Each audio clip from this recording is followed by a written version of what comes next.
Hi, I'm Tim. Welcome to our channel, and thanks for logging on. Today we are discussing the ultimate in diving technology and ergonomics. Yes, I said ergonomics from two giants in the world of dive watches. On the left, it's the Omega Seamaster Professional 1200 meter, the Ploprof, and on the right, it's the Rolex Oyster Perpetual Deepsea Seadweller, the 116660, the modern-day 666, and as controversial as that nickname would imply, we're going to start alphabetically, and we're going to look at the Omega first.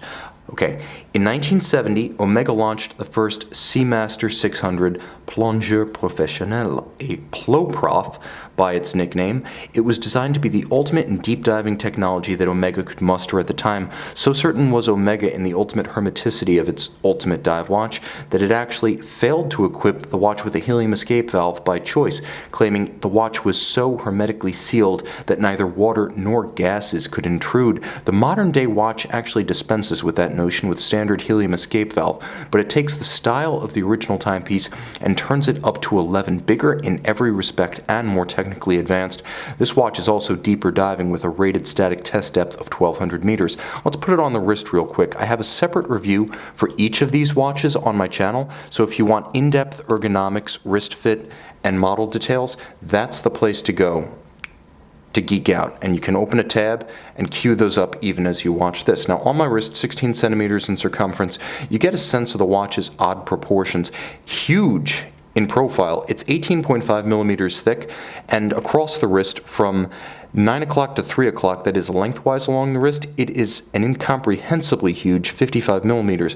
Here's where it blows your mind a bit. From lug to lug, it's only 48 millimeters, which means it is exceedingly compact and only about 4 millimeters larger lug to lug than something like a 36 millimeter Rolex Date 8 or Date Just, and entirely in grade 5 titanium except for the bracelet, that's grade 2. The watch is exceptionally light on the wrist. Eyes closed, the nominally smaller Deepsea feels like a much larger watch. So it's light in weight and it's easy to wear, and thanks to the almost lugless profile, it's easy to wear on a small wrist. I'd say you could wear it securely on a wrist as small as 14 centimeters, though it will dwarf your forearm. This is known as the shark-proof bracelet. Historically inspired, it's an upscale mesh in polished titanium.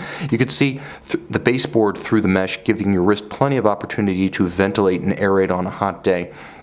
It doesn't pinch skin, it doesn't pull hair, and it's equipped with the most deluxe and over-engineered diving clasp that Omega offers. You can see twin trigger and a swing arm design. It also features a push-button slider for micrometric adjustments, and then there's actually a pop-out diving clasp for micro and macro in the same machine. Now this machine, as you can see, and I do call it a machine because it's worthy of the name, is impressively specified and overbuilt. Nicely finished too. You can see that hairline polished bevel and the satin finish in contrast. Whether you plan to go big or simply micro adjust, this clasp gives you options. Arguably Omega's best clasp on Omega's best bracelet. I'll also add that the watch showers you with technical refinements. The first reborn Ploprof came out of Baselworld 2007. This watch is considerably upgraded over that one with one key functional distinction. This watch does not have the date window of the original caliber 8500 timepiece.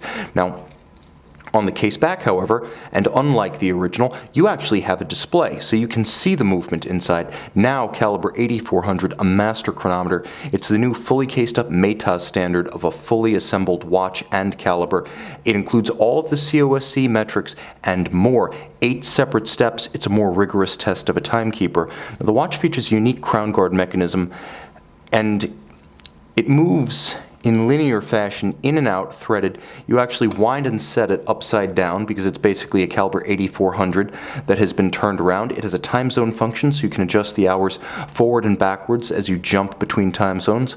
World wanderer and adventurer that you are wearing this watch. You can also see the movement doesn't stop ticking when you're using the time zone feature, but if you pull the crown out all the way and hack or stop the seconds, it will halt. Now, more features. Ceramic bezel, fully luminescent. You can see all of the calibrations and numerals as well as the pearl triangle. So it's an easy one to read in any light, including no light. It works in both directions. Like the original, you simply disable the lock and you can turn it in either direction. It still meets the ISO definition of a diver because once you release the lock, you cannot turn it. It's a nicely finished case, utilitarian, blocky, and monolithic, but it does have a handsome vertical satin finish that's uncommon. And of course, those hairline polished bevels that remind you it is a luxury product. Twin mainspring barrels, bidirectional winding, 60-hour power reserve, coaxial chronometer. It features both Omega's coaxial alternative escapement technology and the chronometer status courtesy of the Maytaz trials. Full balance bridge and free sprung, very shock resistant, SI14, effectively amagnetic, resistant to over 15,000 Gauss, 1200 meters water resistant, also highly robust in the face of moisture. Okay, from Omega's Ultimate Diver, we go to Rolex. Now, the Deepsea came out the year after the reborn Ploprof, bowing at Basel World 2008, and it was the first of the sea dwellers to effectively dispense with the beveled lugs. So we're moving into an era of stamped cases, industrially finished, yes, but with technology unknown to previous 5-digit conventional case sea dwellers, starting with the ring lock system. You can see Rolex likes to write novels on its dials, but this particular plinth for the 5.5 millimeter thick sapphire actually serves a purpose. It's a column on which the sapphire marks the cap, running straight through to the caseback and bounded on the reverse side by this titanium caseback structure, a rare use of structural titanium in a Rolex. You still have the helium escape valve, as you have since Rolex pioneered that device on the original 1967 Sea Dwellers with Comex, the deep-sea engineering company, but in the modern day and age we have levels of luxury unimagined in the Comex era. You can see Cerachrom bezel with platinum deposits for the calibrations and numerals. The ceramic is highly scratch resistant, as ever with the Sea Dweller until the 50th anniversary piece. No Cyclops eye, a very clean aesthetic. White gold indices and hands with Rolex's distinctive blue chromolite system. Because of that unique blocky top to bottom structure of column, crystal, and caseback, the watch is endowed with 3,900 meter water resistance, which is both excessive and handy in one practical sense. Because of the thickness of the sapphire, it's just that much harder to fracture it. So you may never dive to extreme depth. This one's more protected against knocks than your average Rolex sports watch.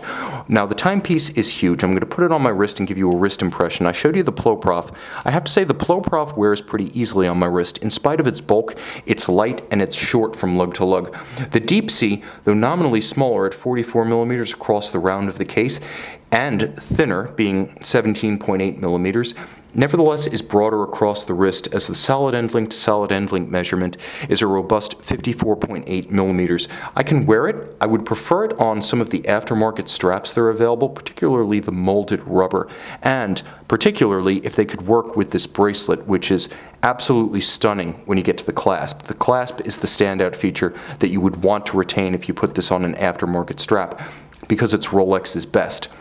Now you can see that there's a flip lock system inside, so you can actually deploy it to gain additional length, about 25 millimeters, and then there's a glide lock system that goes over and above what you get on lesser Sea Dwellers and the Submariner. Now those all have glide lock, and the other Sea Dwellers even have flip lock, but this gives you the ability to actually close the clasp and adjust micrometric fashion on your wrist. You can actually adjust the length while it's on your wrist. Buckle it, close it down. You can actually make that adjustment without removing your watch. And that's why this is by far Rolex's coolest clasp. And of course, flip lock giving you that extra distance. If you were to slide it all the way out and deploy the flip lock, you're going to get about 2 inches of extra length. You may not need it to wear over a diving suit, but the micrometric adjustments are great if your wrist expands or contracts during hot, cold, active, or inactive periods. And the flip lock, the big extension, is actually useful for wearing over winter coats when you prefer to have your timepiece on the outside.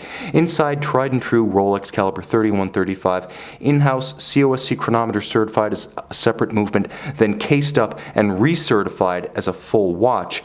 Rolex actually promises these days that its superlative chronometer standard is equivalent to -2 + 2 seconds a day, but every 3135 in a Deepsea ever made can be regulated to meet those same metrics. Free sprung, it has a Breguet over coil hairspring in parachrom blue alloy. The free sprung aspect, along with the full balance bridge, makes it shock resistant. The Breguet over coil architecture makes it resistant to gravitationally induced timing deviation, and the parachrom blue alloy makes it robustly anti-magnetic. It also features a quick set for rapidly cycling the date, hacking seconds, so pull the crown, stop the balance, and a smooth bidirectional winding system that energizes a maximum power reserve of 48 hours.